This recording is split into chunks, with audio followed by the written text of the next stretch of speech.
এই চিত্রটা নরওয়ের অসলোর উল্লেভাল স্টাডিয়নের সামনে। কারো হাতে পোস্টার, কারো হাতে বিভিন্ন ধরনের ব্যানার, সবার কাছে সাদা, লাল, সবুজ পতাকা। ফিলিস্তিনের পতাকা নিয়ে সবার একত্রিত হওয়ার মূল লক্ষ্য একটাই,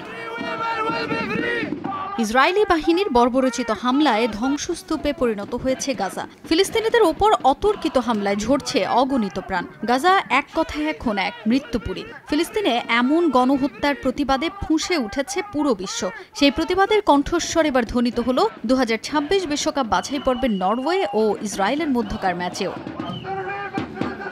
ইসরায়েলের বিপক্ষে ম্যাচের আগেই নরওয়ের ফুটবল থেকে ঘোষণা দেয়া হয় এই ম্যাচের টিকিট বিক্রির লভ্যাংশ দেয়া হবে ফিলিস্তিনিদের জন্য সহায়তা তহবিলে। দলটার বিপক্ষে যখন মাঠে লড়াই করছে নরওয়ে, তখন স্টেডিয়ামের বাইরে ফিলিস্তিনের পতাকা হাতে প্রতিবাদ জানিয়েছেন ইসরায়েল বিরোধীরা। গণহত্যা বন্ধ ও ফিলিস্তিনকে স্বাধীন দেশ হিসেবে স্বীকৃতি দেওয়ার দাবিতে বিক্ষোভ করেন তারা। ফিফা ও উয়েফা থেকে ইসরায়েলকে বহিষ্কারেরও দাবি তোলেন বিক্ষোভকারীরা। শুধু স্টেডিয়াম এলাকায় নয়, ফিলিস্তিন সমর্থকরা নরওয়ের সংসদ ভবনের সামনেও দেশটির জার্সি গায়ে পতাকা হাতে প্রতিবাদ সমাবেশ করেন। এই ম্যাচ নরওয়েতে আয়োজনের মাধ্যমে ইসরায়েলের গণহত্যার বিষয়টি তাদের উপলব্ধি করাতেই এমন বিক্ষোভ ও পদযাত্রা করেন সমর্থকরা।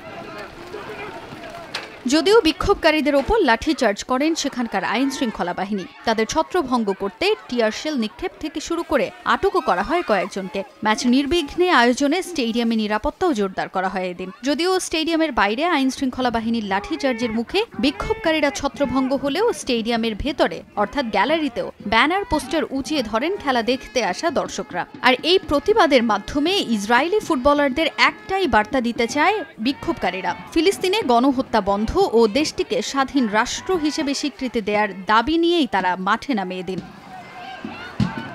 তাজিন খন্দকার, সময় সংবাদ।